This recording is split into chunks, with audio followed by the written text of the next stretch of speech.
Champion, how you doing? I'm excited to have you back.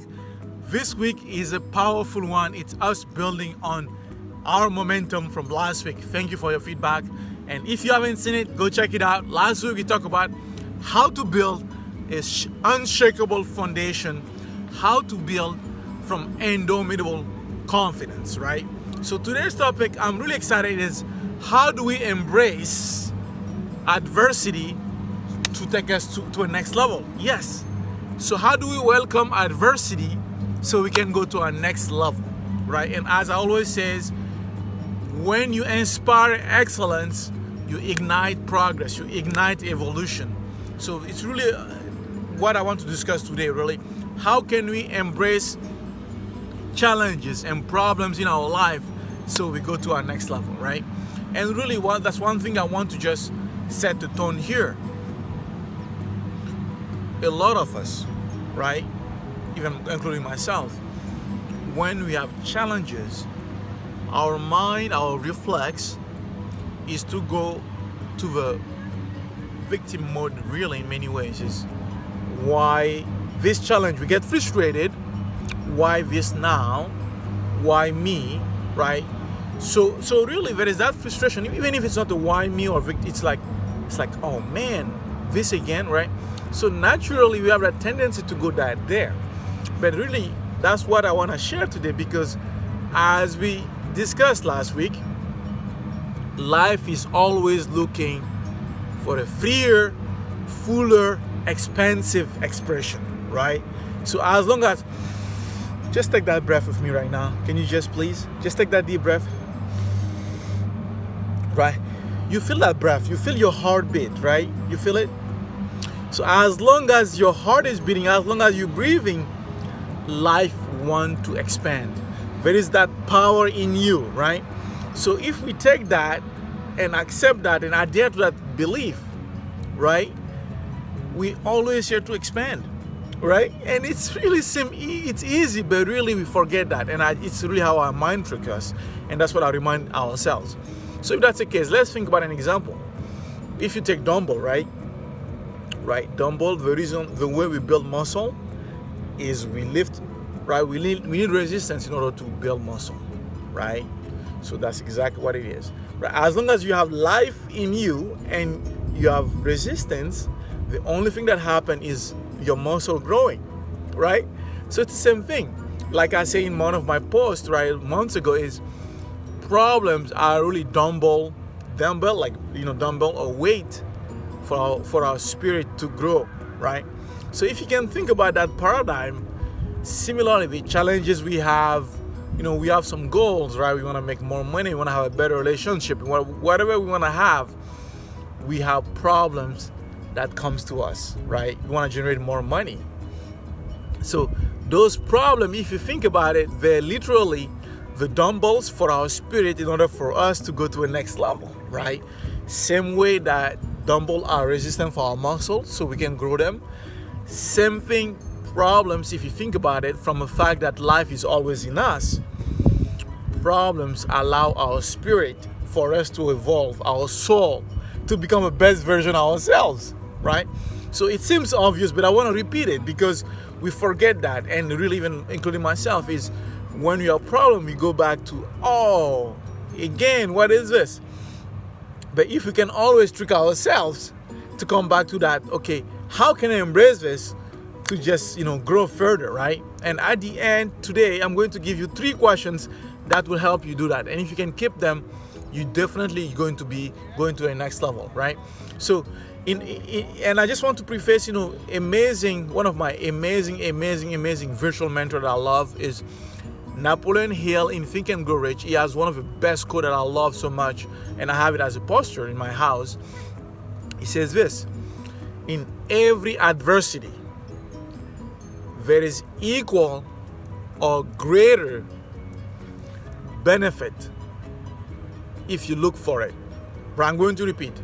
In every challenges, in every adversity, there is an equal or greater benefit if you look for it. You might think, this is crazy, but it's not really. It's kind of the same idea that I just shared, right? Because challenge is really our opportunity, right, for us. In fact, as you know, you probably heard, in Chinese character, right? Challenge and opportunity are in the same, right? So it's really, really a great reminder for that, and I really wanted to just set the frame for that. And really, how can we embrace problem, even welcome them, so that we know we gotta grow and for now our next stage, right? The only idea and the only caveat is that we have to be aligned to a direction of where we're going, right? Because if you all over the place, right, problems come at you, but if you have no direction, that's a problem, right? So that's really what I want to emphasize here. So it's important we talk about the clarity and the vision we have, and any problems that comes on our way to that means what? We just got to resolve them so we can go to our next level, right? I always say, right, when you inspire excellence, you ignite your evolution. When you inspire excellence, you ignite your own progress, right? So let's dig into that, what I was just sharing really about problem, right? Albert Einstein, one of my favorite physicians of all time, he says this, I'm sure you've heard about it, or a version of it, is problems cannot be solved at the same level of thinking than they were created, right? Again, what does this say? He said problems cannot be resolved at the same level of thinking that they're created, right? So this is really what I want to dive deep and kind of get into there, right? If you look at it, in all discipline, in all sport, whether it's in business, in basically in sport, in art, in anything you can think of, I need you to think about something.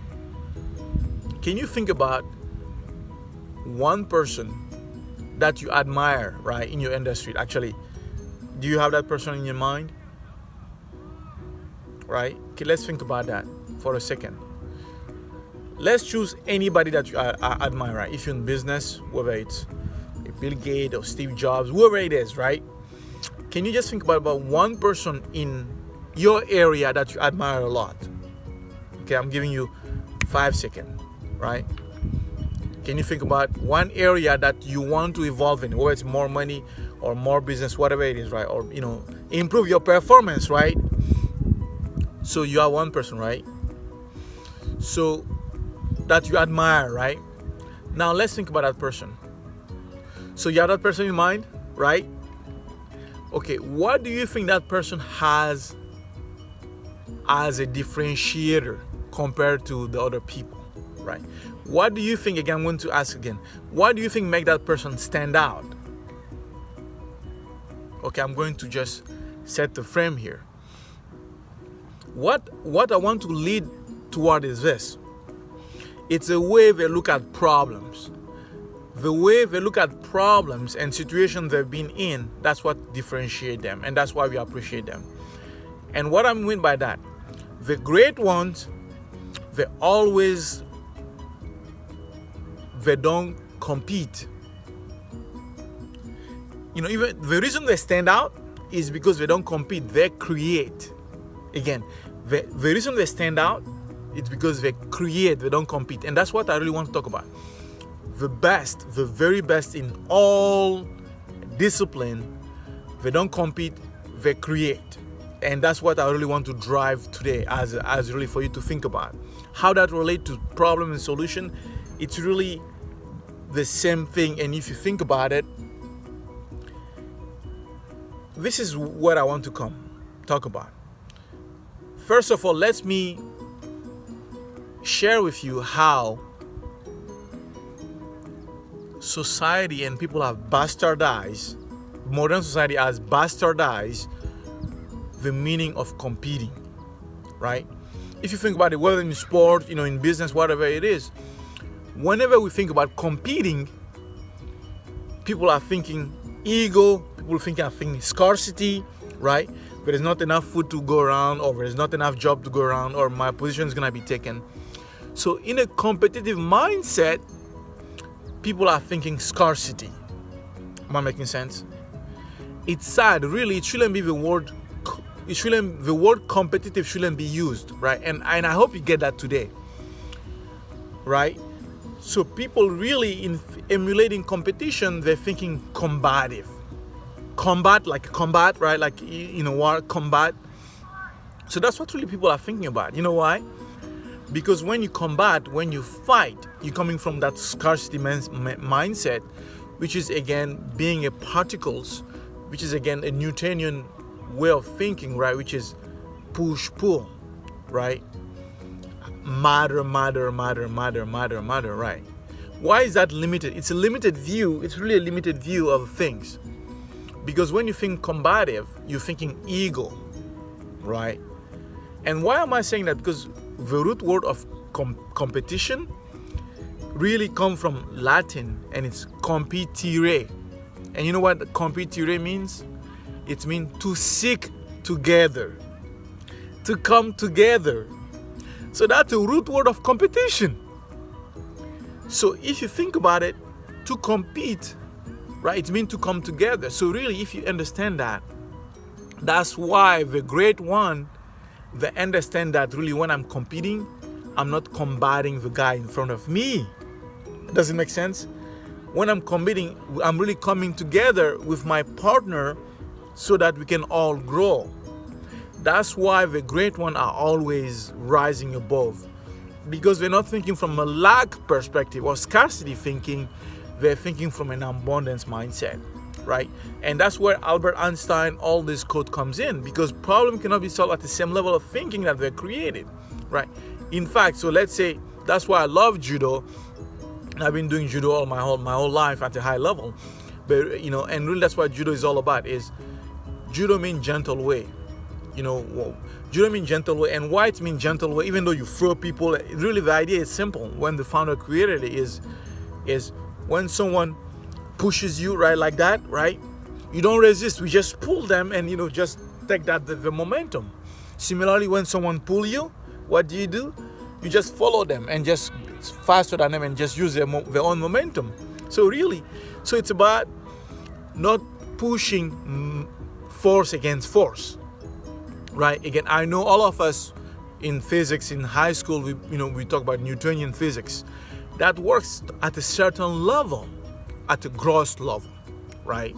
Because in the past we thought that it all stopped at atoms level, right? But now if you understand physics at the quantum level, when you go deeper, you understand that, there is finite particles, right? So it makes sense at the bigger level, right? When you compete, they say action, reaction, every action has a reaction, right? So as I'm pushing here, I'm getting a reaction here, right? So this is how judo and even all that is the same thing. So this is, to give you an example of judo, let's think about that. So my right hand is pushing against my left hand, right? So I'm pushing, right? So action, reaction. You know what the judo creative mind will do? So instead of me fighting this right hand, right, my right hand, what the judoka will do, instead, look at this hand fighting this hand, right? So this hand pushing, right, pushing this way. This is if I'm doing push, got it, right? So this is me fighting at the same level of thinking that Albert Einstein is talking about. But guess what? While this right hand is pushing, right, what if I just step this way, come around, and then push it? Got it? I'm going to repeat again. Look at the trick. What if, while this right hand is pushing, this left hand just step on the side and just go behind and dump that hand down, right? So it's really just the level of thinking, think about it, right? So here we're thinking same plane, but that left hand is thinking, no, I'm not going to fight at the same plane. Instead, I'm going to use a different plane, just step on the side and use the momentum of this and step it. That's the way judo is. It's using the momentum, whatever you have. And that's what I love about this, because to me, this is really a way of life that's been permeating in all science, in everything we talk about, right? And so really, let's think about that. So to compete means to seek together, to come together. So really, the great one, I'm going to repeat, they don't compete, they create, right? And because they understand to create, you know what to create means? When you think about creation, is to bring into existence, right? To create means to bring into existence. Why can you think about that way? The only reason somebody can think about creating versus combating or competing is because they understand one thing. What is that? Did you guess? Did you guess? The reason the great one, think about creating is because they understand that there is abundance. They understand that they're not competing with, left hand is not competing against right hand, right? They understand that we are all unique. Life is with us, so we never compete against each other. If you understand that, you're going to always rise yourself to competition. That's what Michael Jordan did. That's what Steve Jobs did. That's what Bill Gates did. That's what all these titans that we all admire, that you thought about, that's what they did. They didn't compete face to face. That's Newton physics. That man works you being strong, but you're going to be tired. Instead, create your own category. Create your own style. That's how you become legendary. That's how you really embrace the problem, right? Coming back to that. So when you have a problem, you don't think about pushing, you don't think that way. Instead, you elevate and then you do that, right? So think about that. This is a simple example. We're pushing, instead of me pushing, I'm elevating and pushing you down. And this goes this way, right? So those are simple examples I want to share, right? But I really want to end with this. When you think about creating a change, right? It's, Buckminster Fuller, right? He says this. He says, you never change things by fighting the existing reality. Right? Again, I repeat that. He said, you never change things by fighting the existing reality. And so what do? Guess what? To change something, you build a new model that makes the existing model obsolete. Right? Again, I'm going to repeat that. He said to change things, you build a new model, right? That makes the existing model obsolete. Right? So you never change things by fighting them with existing reality. Instead, what do? To change something, you build a new model that makes existing model obsolete. Make sense? If people have always used a fist, you come in with a fist. You're just fighting and you're playing their game. If they're using fist, you're using an open hand, you're pushing that hand, you're winning. Right? So coming back to that point, really, it's even a higher understanding in quantum physics, which is one of my favorite subjects. Because if you think about it, quantum physics, unlike Newton physics, understand the abundance thinking. Because when you create, what are you acknowledging? When you create, you're acknowledging that there is a lot more, that the universe is abundant, that you're here to grow. Am I making sense? So I really hope that taking all these angles from quantum physics, to basically, sport, that I was able to convey really how you can embrace challenges and really to take yourself to the next level. And I love that because now that I just talk about in general, let's be practical. You say, hey, Saul, yeah, I got it. So what? So you ready? So there are 3 questions that's going to change your life if you practice that. And how do you do that? How do you judo problems in your life? That's exactly what I'm talking about. It really is. That's what it is. So it's 3 questions. And they're based on the premise that we're here to grow. I think you really get my point. We're here to grow and life is with us. There is that power when you take a breath that allows you to grow. So let's think about that. And the birds agree, by the way. They agree, right? So the first question is, when you have a problem, right? When you have a challenge, ask yourself the first question. What can I learn from this problem? Question 1. What can I learn from this problem? Right? Question number 2. What capacity can I grow? What capacity can I develop through this problem? Right? So again, question 1, what can I learn from this situation or this problem? Question number 2, what capacity can I grow? What capacity can I develop through this problem? Does it make sense? So similarly, as we think about the dumbbell, right, growing, when you ask yourself really that question about, what can I learn first, right? You're putting yourself into a gratitude phase, like, okay, I'm learning, right? Because we're here to grow. And second, when you acknowledge the fact that you're here to basically grow your capacity, like grow your muscle, right? As long as you have a goal and a vision, clearly you're developing your capacity to be stronger, right? So I hope that makes sense. Question number 3, that's very important, is how can this capacity, this skill that I'm going to develop, help me contribute to humanity, right? Again, how can this new skill help me to contribute to my family, to my community, to people I care about? Why is that important? Because we're all here to contribute. We're all here to give, right? So with those 3 questions, any problem come your way, my friend, as long as you have your goal and your vision, you're ready to just go to the next level, right? And again, this is how, when you embrace challenges, this is how Napoleonians talk about that in every adversity, there is an equal or greater benefit if you look for it. And this is how it's done. I hope that makes sense. But really, I gave you those 3 questions, and really write them down anytime you have a problem. And then I promise you, you're going to go to your next level. Again, till next time, my friend, this is your moment. This is your moment.